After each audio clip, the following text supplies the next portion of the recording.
Let's speak now, though, to Dr. Duncan Robertson, who's an academic in policy and strategy analytics at Loughborough University. Good morning. Good morning. Thanks for joining us. How much do you think the Indian variant could threaten the roadmap, in particular, as we're talking about there, the 21st of June? Well, it could threaten it very significantly, and it's all down to how much more transmissible this India variant is to what we have around at the moment, the Kent variant. And I think what was interesting yesterday is the kind of significant thing that was said is that the India variant is more transmissible than the Kent variant, and up until yesterday, we didn't really know that. So I think that was the big thing that Chris Whitty was trying to get over, is it is more transmissible, and therefore it poses a risk, and that's a significant risk to the roadmap. But the question is still out there about how much more transmissible it is than the Kent variant, and that makes a huge difference to what could happen. And all of these things are basically down to risk.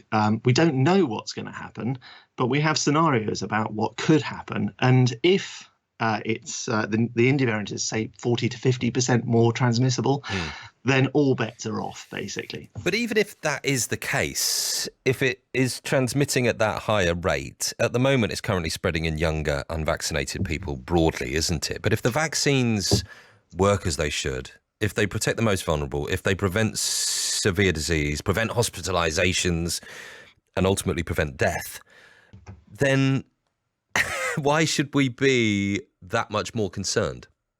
Well, I think it's kind of easy to fall into the trap that we think we everyone over 50 is vaccinated, and of course that's not the case. So if you look at over 50s, I mean, say 95% of white people have been vaccinated over 50, and that's only about 66% of black people who've been vaccinated over 50. So there are huge disparities about who has been vaccinated. So, ethnic groups are vaccinated differently as an average. More deprived people are less vaccinated. Inner city people are less vaccinated. And as I say, we may have 95% of, over 75 who are vaccinated, but it still leaves 5% of those people who are unvaccinated. And they're the people who are going to end up in hospital as a result of this. But will that overwhelm the NHS? Well, this is the key thing. Will it is really down to how much more transmissible this India variant is. If it's 40 to 50% more transmissible, as is reasonably possible, then yes, it will. There's a very high chance of it overwhelming the NHS, and that's why, if you think about what was said in the press conference yesterday, it was very sort of it was the June date was seen as very vulnerable. But even going to step 3 is a risk, and that's a political risk. And of course, it's very difficult to kind of say to everybody, oh, by the way, that thing you were going to have next week with people going to other people's houses, that's not going to happen. But this is the very difficult thing. And we've seen, delaying these sort of decisions, delaying relatively minor interventions. It's not a minor intervention, but it's a relatively minor intervention, prevents having to, potentially go into a higher lockdown later on. So we've kind of seen that a couple of times now, and this is another third decision point where it's very risky. Yeah, it's tricky, isn't it, the messaging here, when you've got the Prime Minister saying, OK, looking ahead, 21st of June might not go exactly as how we were hoping, when at the same time, we're all set to be in the pub on Monday in England and, give your mum a hug. Yeah, absolutely. It's a very difficult decision that has to be made. But, it was not that dissimilar to thinking about Christmas, go around to see people at Christmas time. And that was a very similar sort of decision that was made. And of course, as a result of the Kent variant, the B.1.1.7 variant, a lot of people did go and see, people over Christmas time, and that inevitably increased mixing. And we had a lockdown. Now, I'm not saying that's going to happen this time, but it's a possibility. And this is where that political judgment has to be taken into place. And of course, the problem with COVID has always been it's not something you can see, and therefore it's not as though you can see this transmission happening in the people around you. You might sort of hear about them, Bob's in hospital now, but it's not something that's kind of directly in your face. Yeah. And therefore, it's very difficult to get that messaging across. And that's why, of course, they have the behavioural advisory group, which is to help with some of these questions. Well, it was interesting hearing Chris Whitty talking there about the idea with the government saying that, the second vaccine doses for the over 50s and clinically vulnerable will be accelerated.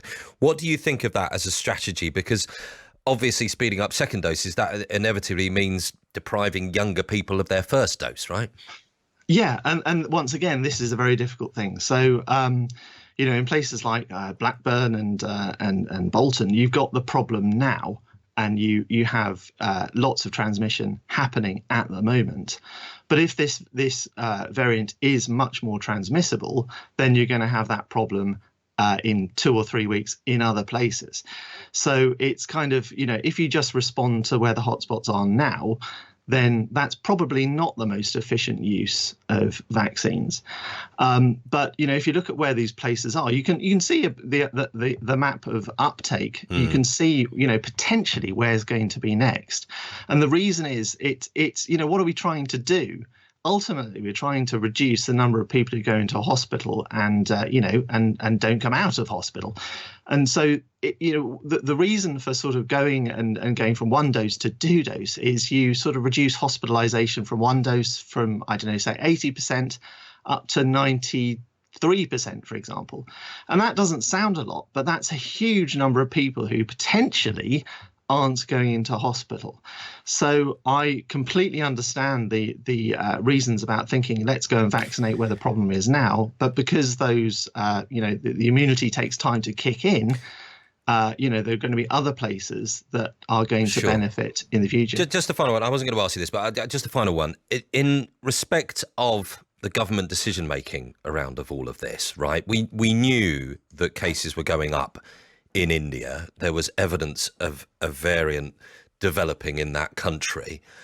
A lot of people have said that is when we should have closed the borders, and people have looked at some of that decision making and thought we're kind of reaping what we're sowing here. Could all of this have been stopped, do you think, in terms of the Indian variant? You can never say it could have been stopped, but there was a higher possibility of it being stopped if the borders had been closed earlier.